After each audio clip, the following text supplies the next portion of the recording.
बच्चों, हम बात कर रहे हैं रोकड़ प्रवाह विवरण की और पिछले वीडियो में हमने आपकी पाठ्य पुस्तक के सभी अंकित उदाहरणों को हल कर लिया था। अब हम आज के भाग में शुरू करने जा रहे हैं आपकी पाठ्य पुस्तक के लघु स्तरीय प्रश्नों को। तो आइए शुरू करते हैं आपकी पाठ्य पुस्तक के लघु उत्तरीय प्रश्नों। पहला प्रश्न है, एक रोकड़ प्रवाह विवरण क्या है? तो आप सभी जानते हैं रोकड़ प्रवाह विवरण एक ऐसा विवरण है जो कि रोकड़ एवं रोकड़ तुल्य में होने वाले परिवर्तनों को प्रदर्शित करता है। एक निश्चित अवधि में, एक विशेष अवधि में होने वाले रोकड़ अंतर प्रवाह एवं बहिर्वाहों को दर्शाता है। रोकड़ प्रवाह विवरण एक ऐसा विवरण पत्र है जो किसी अवधि विशेष में विभिन्न क्रियाकलापों द्वारा रोकड़ के अंतर्वाह एवं बहिर्वाह को प्रकट करता है और साथ ही साथ रोकड़ तुल्य राशियों को दर्शाता है। अगला प्रश्न है, जब रोकड़ प्रवाह विवरण तैयार कर रहे हैं तो विभिन्न क्रियाकलापों को संशोधित लेखा मानक के अनुसार कैसे वर्गीकृत किया जाता है? एक विशेष बात, रोकड़ प्रवाह विवरण पर लेखा मानक 3 लगता है जिसे संशोधित भी किया गया है। इस बात का आप ध्यान रखें, रोकड़ प्रवाह विवरण पर लेखा मानक 3 अप्लाई होता है। इस लेखा मानक 3 के अनुसार रोकड़ प्रवाह विवरण बनाने हेतु रोकड़ प्रवाह की जो गतिविधियां हैं व्यापार में या किसी संस्थान में, उसे मुख्यतः 3 भागों में बांटा गया है। पहली गतिविधि परिचालन गतिविधि जिसे ऑपरेटिंग एक्टिविटी कहा जाता है। दूसरी गतिविधि वित्तीय गतिविधि जिसे फाइनेंसिंग एक्टिविटी कहा जाता है। और तीसरी गतिविधि आपकी है विनियोग गतिविधि जिसे इन्वेस्टिंग एक्टिविटी कहा जाता है। तो यहां अगर बात करें तो संशोधित लेखा मानक 3 के अनुसार रोकड़ प्रवाह विवरण को मुख्यतः 3 गतिविधियों में बांटा गया है। पहली परिचालन गतिविधि ऑपरेटिंग एक्टिविटी, दूसरी निवेश गतिविधि इन्वेस्टिंग एक्टिविटी और तीसरी वित्तीय गतिविधि फाइनेंसिंग एक्टिविटी। चलते हैं अगले प्रश्न की ओर। रोकड़ प्रवाह विवरण के उपयोगों की व्याख्या कीजिए। यानी कि आपको ये बताना है कि रोकड़ प्रवाह विवरण का किस किस मुख्य रूप से किस किस काम में इसे प्रयोग किया जाता है।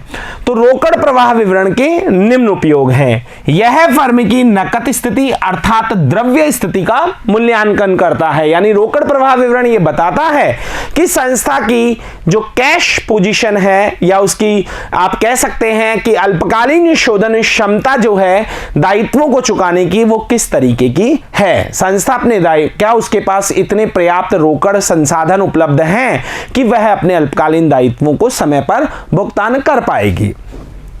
कुशल प्रबंधकीय निर्णय लेने में सहायता करता है। विभिन्न प्रकार के प्रबंधकीय निर्णय समय समय पर लेने होते हैं और इसमें रोकड़ प्रवाह विवरण मुख्य भूमिका निभाता है। अगला जो पॉइंट है इसके उपयोग का, वो है वित्तीय विश्लेषण के में सहायक होता है। जैसा कि आपको शुरू में ही बताया गया है कि वित्तीय विश्लेषण की तकनीकों में मुख्य तौर पर रोकड़ प्रवाह विवरण भी एक तकनीक है और यह वित्तीय स्थिति के विश्लेषण की एक अच्छी तकनीक मानी गई है। इसके आधार पर संस्था की वित्तीय स्थिति का विश्लेषण किया जाता है।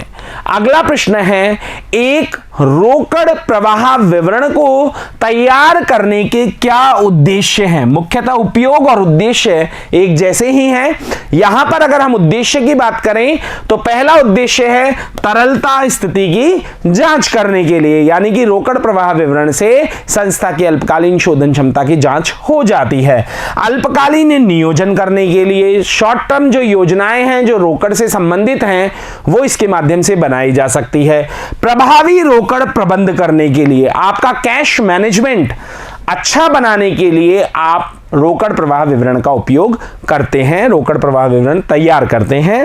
रोकड़ आवश्यकता का निर्धारण करने के लिए आने वाले समय में और कितनी रोकड़ की आवश्यकता होगी, ये बीते हुए समय के रोकड़ प्रवाह विवरणों से अनुमान लगाया जा सकता है।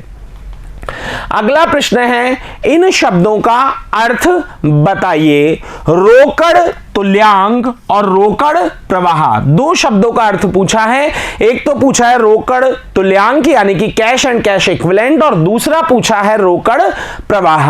तो यहां बात की जाए तो रोकड़ तुल्यों कैश इक्विवेलेंट से आशय अल्पकालीन तथा उच्च तरल विनियोगों से लगाया जाता है, यानी कि ऐसे विनियोग जो कि अल्पकालीन हो और साथ ही साथ उच्च तरलता का गुण लिए हुए हो, यानी कि जिन्हें जल्दी से रोकड़ में क्या किया जा सकता है, परिवर्तित किया जा सकता है, वे नकद में परिवर्तनीय हो। सामान्यतः एक विनियोग रोकड़ तुल्य तब समझा जाता है जब इसकी मूल परिपक्वता 3 माह या इससे कम हो, यानी कि ऐसा विनियोग जिसकी परिपक्वता अवधि या तो 3 माह हो या इससे कम हो तो ही वो रोकड़ तुल्य की कैटेगरी में आएगा। यदि उसकी परिपक्वता अवधि 3 माह से ज्यादा है तो फिर उसे रोकड़ तुल्य नहीं माना जा सकता, क्योंकि फिर उसमें उच्च तरलता का गुण नहीं होता है। अब ऐसे विनियोग कौन कौन से हैं?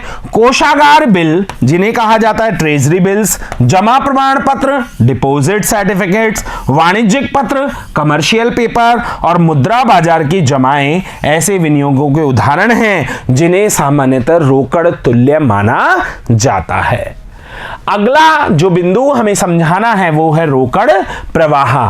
तो रोकड़ प्रवाह की अगर बात करें तो रोकड़ एवं रोकड़ तुल्यों में कमी या वृद्धि को रोकड़ प्रवाह कहा जाता है। अगर एक लाइन में आप इसका अर्थ समझना चाहें तो कैश और कैश इक्विवेलेंट में जो परिवर्तन होता है वर्ष के दौरान उसके कारण रोकड़ प्रवाह होता है। देखिएगा जरा, रोकड़ एवं रोकड़ तुल्यों के अंतर्वाह एवं बहिर्वाह होते हैं उसे ही क्या कहा जाता है?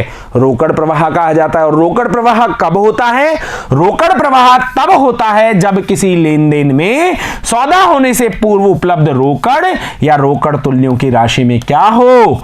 परिवर्तन हो, चाहे वृद्धि हो चाहे कमी हो, वे दोनों ही क्या कहलाएंगे? रोकड़ प्रवाह कहलाएंगे। लेकिन परिवर्तन होना चाहिए उसकी पूर्व स्थिति में। किसकी पूर्व स्थिति में? रोकड़ एवं रोकड़ तुल्य की पूर्व स्थिति में। यदि लेन देन का प्रभाव रोकड़ या इसके तुल्यों में वृद्धि करता है तो यह रोकड़ का अंतर्वाह कहलाएगा। यदि रोकड़ एवं रोकड़ तुल्यों में उनकी पूर्व स्थिति में वृद्धि होती है किसी व्यवहार के कारण, यानी उस व्यवहार के होने से पहले रोकड़ एवं रोकड़ तुल्य कम थे लेकिन उस व्यवहार के बाद रोकड़ एवं रोकड़ तुल्यों की राशि में वृद्धि हो गई तो यह कहलाएगा अंतर्वाह। और यदि व्यवहार के पश्चात रोकड़ एवं रोकड़ तुल्यों में कमी होती है तो यह कहलाएगा रोकड़ बहिर्वाह। यदि यह कुल रोकड़ में कमी लाता है तो यह रोकड़ बहिर्वाह कहलाता है। अगला प्रश्न है, अप्रत्यक्ष विधि का उपयोग करते हुए प्रचालन क्रियाकलापों से रोकड़ प्रवाह का एक प्रारूप आपको तैयार करना है, यानी कि आपको ऑपरेटिंग एक्टिविटी से रोकड़ प्रवाह विवरण का प्रारूप बताना है। और वो भी कौन सी विधि से? अप्रत्यक्ष विधि से, जिसे आप अच्छी तरह से समझ चुके हैं। तो उसी स्टेटमेंट का हम यहां पर प्रयोग करने वाले हैं। तो आइए बात करते हैं उस विवरण पत्र की। जैसा कि आपने सीखा है कि सबसे पहले ऑपरेटिंग एक्टिविटी यानी परिचालन गतिविधि की गणना करने के लिए सबसे पहले net profit before tax and extra ordinary item निकालना होता है, और इसकी गणना कैसे की जाती है इसके बारे में हम बात कर चुके हैं। अब अप्रत्यक्ष विधि में इस नेट प्रॉफिट में उन मदों को वापस जोड़ना है जो या तो गैर रोकड़ी है या फिर गैर परिचालन है, और उन मदों को वापस से घटाना है जो कि या तो गैर रोकड़ी मद हो, गैर रोकड़ी आय हो या फिर गैर परिचालन हो। तो आइए कुछ उदाहरण आपको बताते हैं। डेप्रिसिएशन ये परिचालन व्यय का एक उदाहरण है लेकिन ये गैर रोकड़ी है, इस कारण से प्रॉफिट में वापस जोड़ा गया है। गुडविल रिटर्न ऑफ, अमूर्त संपत्तियां यदि घट रही है उनके घटने को विक्रय नहीं माना जा सकता, क्योंकि अमूर्त संपत्तियां स्पेशली ख्याति सिंगल नहीं बेची जा सकती। ख्याति को बेचने के लिए आपको संपूर्ण व्यापार को ही बेचना होता है। तो यदि कोई अमूर्त संपत्ति जिसका मूल्य कम हो रहा है तो आपको यह मानना है कि आपने इसे लाभ हानि खाते से चार्ज किया है, आप लिखित किया है। ट्रांसफर टू रिजर्व, इसे भी वापस जोड़ा गया है। यदि कोई रिजर्व बढ़ रहा है तो इसका मतलब यह है कि आपने लाभ हानि खाते से पैसा निकालकर रिजर्व में ट्रांसफर किया है। Dividend charge to PNL, dividend जो कि एक फाइनेंसिंग की मद है, वित्तीय गतिविधि की मद है, लेकिन आपने उसे पीएनएल से घटा रखा है तो इसे वापस जोड़ा गया है। Loss on sale of fixed assets, loss on sale of investment, किसी भी संपत्ति को बेचने से हानि जो है वो वैसे तो विनियोग गतिविधि को प्रभावित करेगी, लेकिन यहां पर जोड़ने का रीजन ये है कि ये लाभों में से घटी हुई है, जबकि ये यहां की मद नहीं है। तो ये मदें हुई जो आपको प्रॉफिट में वापस जोड़नी है। अब बात करते हैं घटाने की। डिविडेंड रिसीव्ड, यदि लाभांश प्राप्त हुआ है तो वो विनियोग गतिविधि से संबंधित है। लाभांश यदि चुकाया गया है तो वो वित्तीय गतिविधि से संबंधित होता है। लाभांश यदि प्राप्त हुआ है तो वो विनियोग गतिविधि से संबंधित होता है। लेकिन लाभांश यदि प्राप्त हुआ है तो आपने इसे लाभ हानि खाते में जोड़ा होगा, जबकि ये परिचालन गतिविधि की मद नहीं है, इसलिए हमने इसे घटाया है। Profit on sale of fixed assets और profit on sale of investment, ये दोनों ही विनियोग गतिविधि से संबंधित मदें हैं, वहां ये विनियोग गतिविधि को प्रभावित करेंगे, लेकिन ये प्रॉफिट इस नेट प्रॉफिट में जुड़ा हुआ है, जबकि परिचालन की दृष्टि से जुड़ा हुआ नहीं होना चाहिए। तो इन दोनों मदों को भी घटाएंगे। कोष्टक में जिन मदों को हमने रखा है उन्हें लेस करना है, और कोष्टक से बाहर जिन मदों को रखा है उन्हें ऐड करना है। इन सभी का परिणाम मैंने यहां रखा है और नेट प्रॉफिट में इसको जोड़ दिया है। ऐसा करने के बाद जो प्रॉफिट निकल कर आएगा वो कौन सा प्रॉफिट होगा? Operating profit before working capital changes, यानी कि आपने नेट प्रॉफिट को ऑपरेटिंग प्रॉफिट में चेंज कर लिया। ऑपरेटिंग प्रॉफिट निकालने के बाद अब आपको वर्किंग कैपिटल का जो संबंध है वो है करंट असेट्स और करंट लायबिलिटीज से। तो यहां आपको कैश एंड कैश इक्विवेलेंट को छोड़कर बाकी मदों को लेना है। यदि इंक्रीज इन करंट असेट्स हो तो उसे घटाना है, डिक्रीज इन करंट असेट्स हो तो उसे जोड़ना है, इंक्रीज इन करंट लायबिलिटी हो तो उसे जोड़ना है, और डिक्रीज इन करंट लायबिलिटी तो उसे घटाना है। लेकिन एक विशेष तौर पर बात ध्यान रखें, सभी करंट असेट्स सभी करंट लायबिलिटीज को लेना है, लेकिन कैश एंड कैश इक्विवेलेंट मद को छोड़ना है, क्योंकि उसका समायोजन तीनों गतिविधि को कंप्लीट करने के बाद होता है। इसका रिजल्ट निकालने के बाद आपको ऑपरेटिंग प्रॉफिट में इस रिजल्ट को जोड़ना है, तो ये आ गया कैश जनरेटेड फ्रॉम ऑपरेशन, और उसके बाद में टैक्स पेड को घटा देना है, और यदि इनकम टैक्स डिपार्टमेंट से टैक्स का कोई रिफंड हुआ है तो उसे जोड़ देना है। आपका फाइनल रिजल्ट आ जाएगा ऑपरेटिंग एक्टिविटी से। यदि रिजल्ट सकारात्मक है, धनात्मक है, तो आप लिखेंगे इनफ्लो, और यदि ऋणात्मक है तो आप लिखेंगे आउटफ्लो। ऑपरेटिंग एक्टिविटी इसी के साथ कंप्लीट होती है। अब बात करते हैं अगले प्रश्न की।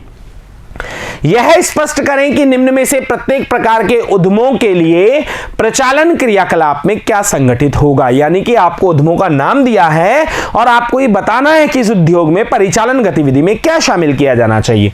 तो पहली मद जो उद्यम का नाम दिया है, पहले जो उद्योग का नाम दिया है वो है होटल।